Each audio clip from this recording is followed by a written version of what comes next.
Windjack here, and I've got a couple EQ tips that are going to help take your mixes to the next level. So we're going to talk about the boost and search technique today, and that's going to help you find what frequencies you want to accentuate and what you want to cut.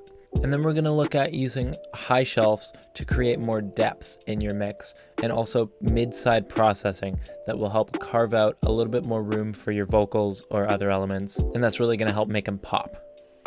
So here we are in Logic, and I've got a rough mix of a track that I've been working on. So what we're going to do is we're going to use the boost and search method on this keyboard track to find some of the sweet spots that we might want to accentuate, and maybe some spots that we might want to look into cutting to make room for other things. So the way we do this is we're going to set the cue here at the bottom to only boost a very narrow frequency range, and then we're going to boost it quite extremely so that we over exaggerate and we could hear what it's doing to the sound. So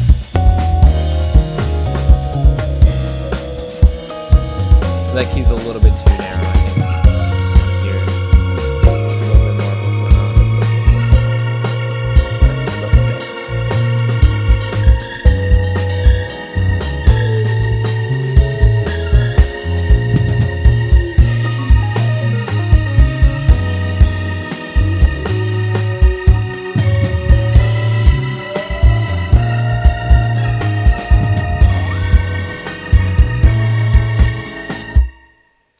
Okay, so what I'm hearing is that around 200, it's starting to step on the toes of the bass, which is actually sousaphone in this track. So I'm going to grab another band and I'm going to cut that a little bit.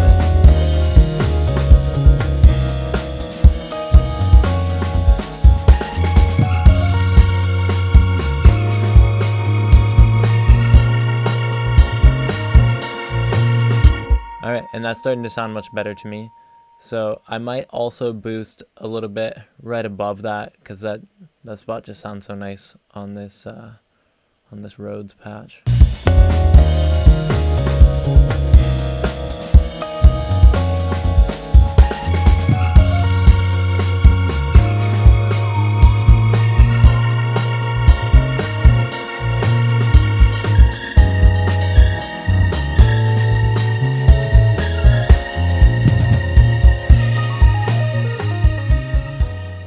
So it's ultimately up to your discretion what you think sounds good, what you want to boost, what you want to cut. But the boost and sweep method is a good way of gauging what you're hearing by over-exaggerating the frequencies, and then you dial it back to a more modest cut and play around with it there.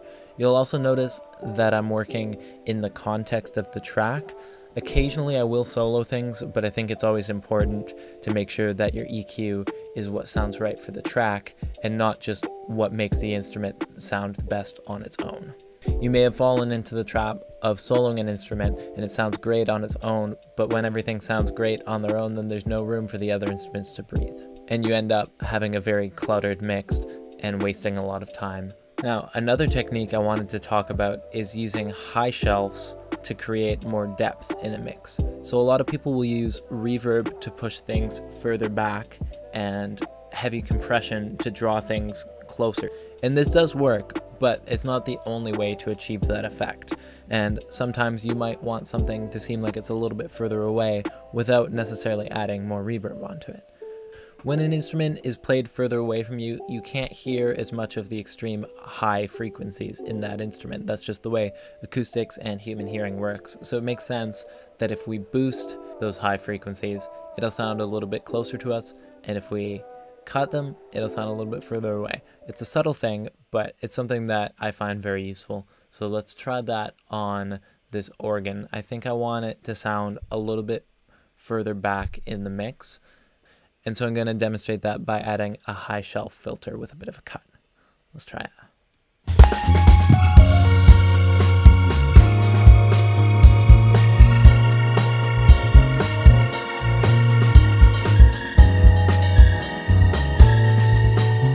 So I'm over-exaggerating it right now just to show you the effect. That's more than I want.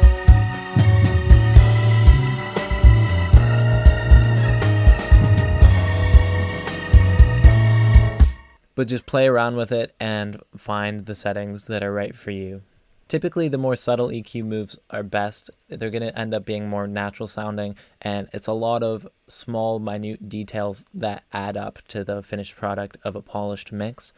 But don't be afraid to be heavy-handed with it at first either, so that you can hear what changes are actually being made. And you can always reduce that later, and you'll get a little bit more finesse as you learn to use your EQs better. And the third and final tip today is using mid-side processing. So in Logic, the stock EQ plugin actually has a setting that allows you to do this built into it. If you go to processing here, you have mid only, sides only, and you can actually do left and right as well. So depending on what DAW you use, you might have mid-side processing built into your stock EQ. If not, there are plenty from different third parties. There are a lot of different ways to use this technique, but one of the most useful ones is to carve out a little bit of extra space in your stereo image for vocals or another lead element. So in this case, there are no vocals, so we'll treat the organ as the sort of lead that we want to carve out a little bit more space for. But the point here is to identify where in the mix it's starting to sound cluttered, and then we want to take away some of the frequencies in other instruments to leave more space for that to ring through. And the reason that we're EQing only the mid instead of the entire width of the stereo image is that we can get rid of some of these frequencies in the middle and free up that space without sacrificing too much of the tone, because you still have room for those frequencies on the edges of the stereo image, so why not use it? If you make a cut across the board, it can sometimes make your instruments end up sounding thin. Ultimately, it's a bit of a tug of war, because for one thing to sound very thick and full, you have to leave room for it. So not everything can be just huge all the time, but there are certain things you can do like this to finesse it. And again, a lot of this stuff to do with mixing is really a matter of taste, and there's not always one right answer. But these are just some techniques that you can try and experiment and see what works for you. So here we go.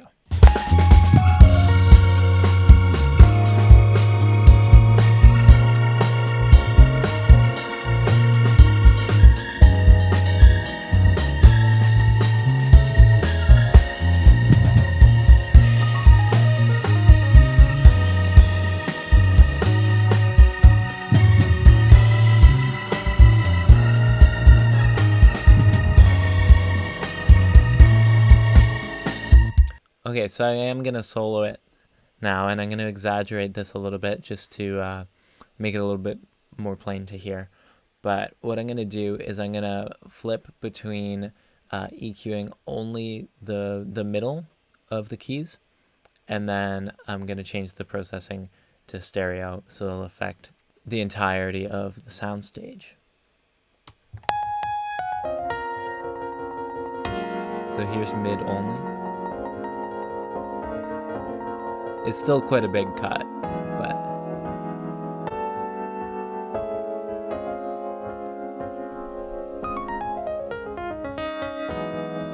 when I go to stereo and then back to mid, you can hear a lot more of those low mids in the side of the soundstage, and there's room for it there.